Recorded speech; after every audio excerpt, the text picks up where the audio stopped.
Hi, I'm Dr. Ennis Oloranipa. Today, I'll share with you 7 basic skills of public speaking everybody needs. In my last webinar, I shared with you the 4 public speaking methods with the mnemonic MIME, M-I-M-E.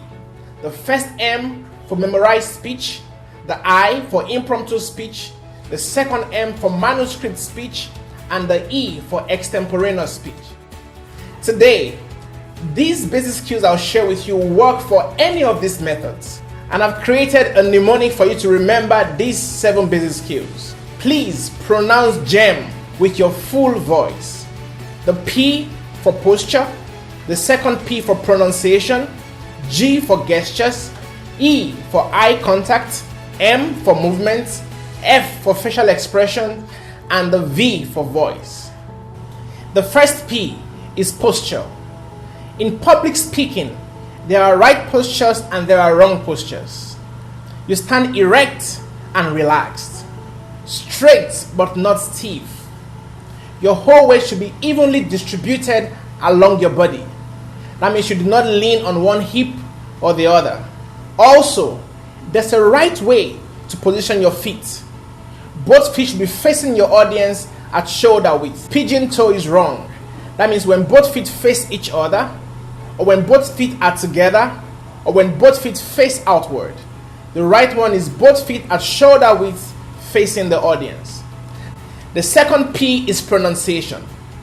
Now, in public speaking, you don't have to worry too much about the accent.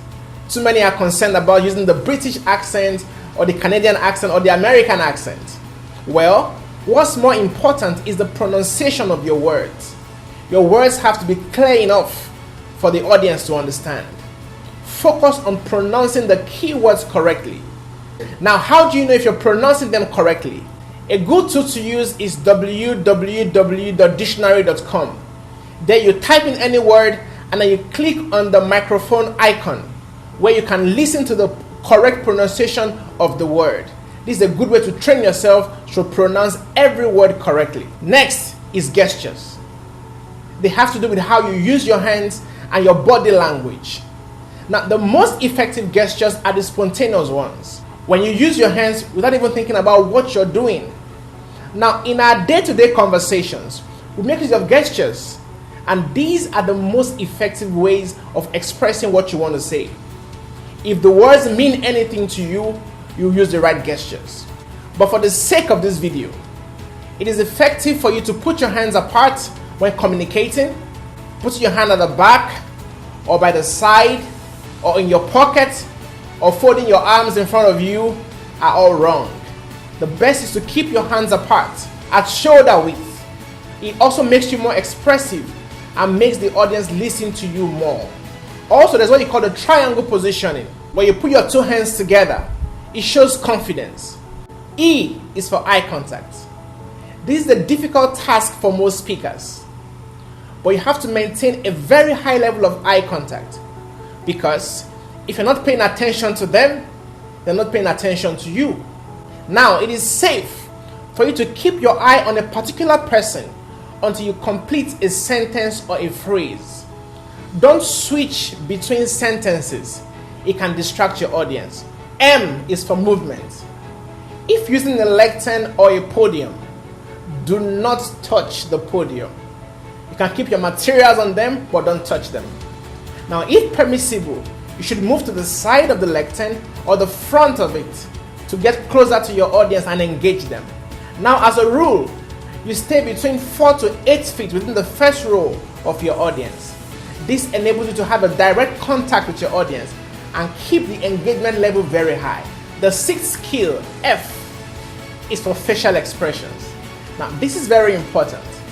The audience is looking at the speaker's face throughout the presentation. Your face tells more clearly than any other part of your body your real intentions, your convictions, your attitudes.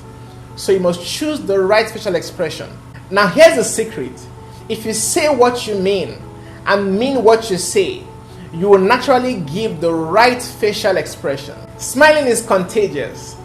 Even right now, I'm sure you're smiling because I am smiling.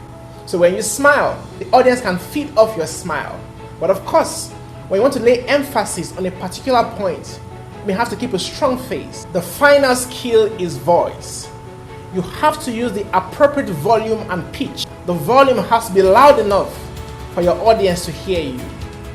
Now your pitch can be regulated.